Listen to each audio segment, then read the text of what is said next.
प्रेम शब्द निकै अनौठो रहेछ। कहिले नसोचेको, कहिले नदेखेको मान्छे पनि आफ्नो प्राणभन्दा प्यारो हुने रहेछ। कति मान्छे त्यही प्रेममा परेर मरेका छन्। कोही प्रेम पाउन दिनरात मन्त्र जप्छन्, कोही प्रेम पाएर पागल हुन्छन्, कोही प्रेम नपाएर पागल हुन्छन्। म प्रेममा डुबेर पागल भएँ। खै कसरी परे म प्रेममा? पहिलो नजर, पहिलो भेटमै प्रेम। अचम्म लाग्छ आज आफूले आफैलाई देखेर। ऊ मेरो पहिलो प्रेम त होइन, तर आजको दिनसम्म मैले उसलाई भुल्न पनि सकेको छैन।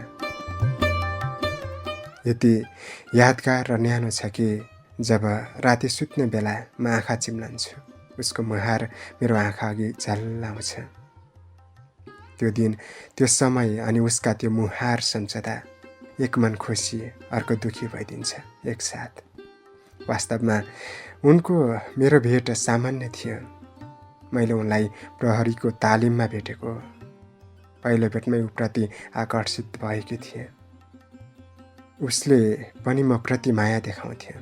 छोटो समयमै उनीमा पूर्ण रूपमा डुबिसकेको थिएँ। उनले पनि मलाई आफ्नो मान्छे चाहिँ हक जमाउँथ्यो। यसैमा म खुसी थिएँ। दिन बित्यो, रात बित्यो, बल्ल त्यो दिन आयो जुन दिन उसले मलाई पूर्ण रूपमा आफ्नो बनाउनका लागि प्रेम प्रस्ताव राख्यो। म खुसीले गदगद भएँ। मेरो खुसीको सीमा नै रहेन। कति दिनको लामो पर्खाइपछि आज बल्ल मन शान्ति भयो। दोहोरो कुरा केही नसुची मैले उनको प्रेम प्रस्ताव स्वीकार गरेँ। मायाले बाँधेको हाम्रो सम्बन्ध निकै स्वस्थ रूपमा अघि बढ्यो। उनले मलाई कान्छी बुढी भन्थ्यो। मैले पनि उसै भनेको होला, मजाक गरेको होला भनी खुसी हुन्थेँ। उनी मलाई आफ्नो काम छाडेर लुकी लुकी भेट्न आउँथ्यो। म पनि ऊ कहिले आउँछ भनी पर्खिरहन्थेँ। हाम्रो प्रेमको चर्चा पुरा चौकी साथीभाइमा थियो। साथीसँग कुरा गर्दा पनि उनको नाम आएमा मेरो मुहार निकै उज्यालो र हर्षित देखिन्थ्यो। यसरी नै हाम्रो प्रेम सम्बन्ध सुरु भएको 2 महिना भयो र हाम्रो तालिम सकिएर आफ्नो घरमा फर्किसकेका थियौँ। अब उनको र मेरो भेट कम हुन थाल्यो र कुराकानी मेसेजमै सीमित रह्यो। जतिसुकै झगडा भए तापनि म उसँग खुसी थिएँ र ऊ मसँग। तर त्यो खुसी धेरै समयसम्म रहन पाएन। एक बिहान अचानक उसले मलाई केही पनि मेसेज गरेन र मैले गरेको मेसेज, कलको पनि केही जवाफ आएन। लगातार सम्पर्क गर्न खोज्दा पनि केही सिप लागेन। बल्ल तल्ल उठेको फोनबाट पनि रुखो स्वरमा बिरामी छु, सुत्छु भनी फोन काटियो।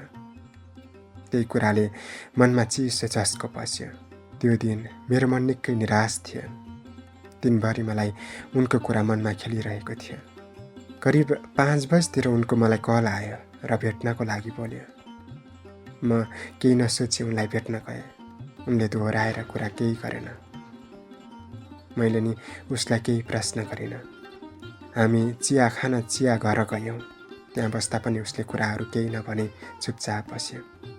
केही समयपछि उसले मलाई घरभन्दा अलिक तलतिर पुर्याइदियो। म आफ्नो घर गएँ र ऊ आफ्नो घरतर्फ लाग्यो।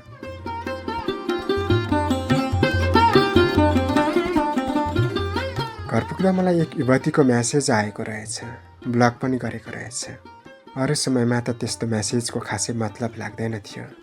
तर त्यहाँ मेरो प्रेमको नाम रहेकाले मनमा नाना थरीको प्रश्नहरू आउन थाल्यो। मैले मेरो साथीलाई त्यस्तो युवतीले यसरी मेसेज गरेको रहेछ भनी सुनाएँ। साथीलाई उसकै प्रोफाइलबाट उक्त महिलालाई मेसेज गर्न लगाएँ। त्यसपछि साथीको मेसेज कुरेर बसेँ।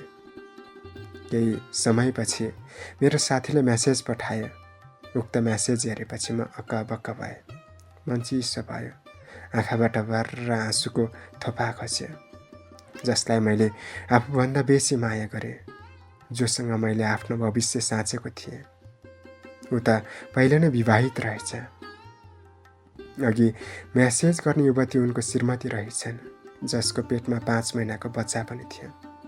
त्यस्तो मेसेज देख्न साथ मैले आँखा चिम्म गरेँ। त्यसै निसासिएर सास फेर्न गाह्रो भयो। मन भारी भयो। तर भर्खरै म उनलाई भेटेर मात्र घरभित्र बसेकी थिएँ। फेरि उनलाई भेट्न मन लाग्यो। त्यो कुरा मैले 1% पनि बताउन सकिरहेको थिइनँ। उनको मुहारलाई सम्झदा आफूलाई डर लागेर आउन थाल्यो। त्यो रात उसले एकपल्ट पनि सम्पर्क गरेन। उसलाई कल गर्न आँट हरायो ममा पनि। मनमा अनेक कुरा अलमल्ल परिरहेको थियो। त्यो भेटलाई नै अन्तिम रूपमा लियो कि उनले एकचोटि पनि कल गरेन। केही दिनपछि अचानक उनले मलाई फेरि भेट्न बोलायो र हामी भागी जाउँ भन्न थाल्यो। एउटा गर्भवती श्रीमतीलाई छाडेर कसरी जान सोचेको होला अझै थाहा छैन। झन् श्रृङ्ग भएर आउँछ, तर त्यस बेला मेरा आँखा बन्द भएको थियो। मनमा दोहोरो कुरा चलिरहेको थियो। मनमा नै सोच्थे, यदि उनीहरू खुसी छैनन् भने उनीहरू छुटेको राम्रो लाग्थ्यो। यदि ऊ मलाई लिन आयो भने जान्छु भनी बसे। उसले मलाई बेला बेला मेसेज गर्थ्यो। मुखले तसँग जान सक्दिनँ भने तापनि मन भने उतैतिर थियो। निकै लामो समयपछि अचानक एक दिन फेरि हाम्रो भेट भयो, जुन हामीले योजना गरेर पनि भेट भएको थिएन। उसले मलाई घुम्न जाम भन्यो र हामी नाला गुम्बा घुम्न गयौँ। त्यहाँ घुम्दा मैले आफ्नो दुःख र उसले दिएको धोकाबारे भने। मेरो कुरा सुनेर अँधिरो अनुहार बनाउँदै, पहिला नै मैले तिमीलाई भेटेको भए आज यस्तो हुने थिएन भन्यो। अहिले पनि म तिमीलाई त्यति नै माया गर्छु, जाम न मसँग भन्यो। त्यो कुरा सुनेपछि मलाई फेरि उप्रति झन् माया लागेर आयो, तर उसँगै जान भनी हिम्मत गर्न सकिनँ। दिउँसोको 4 बजेतिर उसले मलाई मेरो घरसम्म पुर्याइदियो र फर्कियो। म त्यही मान्छेसँग घर आएको दिदीले देखेको रहेछ। दिदीले मलाई घर छिर्ने बित्तिकै गालामा एक चापट हानी र बेसरी गाली गरे। अब उपरान्त उसँग भेटेको बोलेको थाहा पाएमा बाबालाई भनिदिन्छु भन्दै मलाई राम्ररी सम्झाइ बुझाइ गरे। मैले पनि त्यो कुरालाई धेरै नै सोचेँ। आफ्नो गर्भवती श्रीमतीलाई छाडेर जान सक्ने मान्छेले मलाई छाड्न पनि के बेर लगाउँछ होला र भन्ने जस्तो लाग्यो। मनभरि उसको लागिरहेको त्यो माया मैले त्यहीँ त्याग गरिदिएँ। त्यसपछि हाम्रो बोलचाल र भेटघाट कहिल्यै भएन। आज पनि जब म विगतका दिनहरूलाई सम्झन्छु, मेरो आँखा पूर्ण रूपमा भरिएर आउँछ।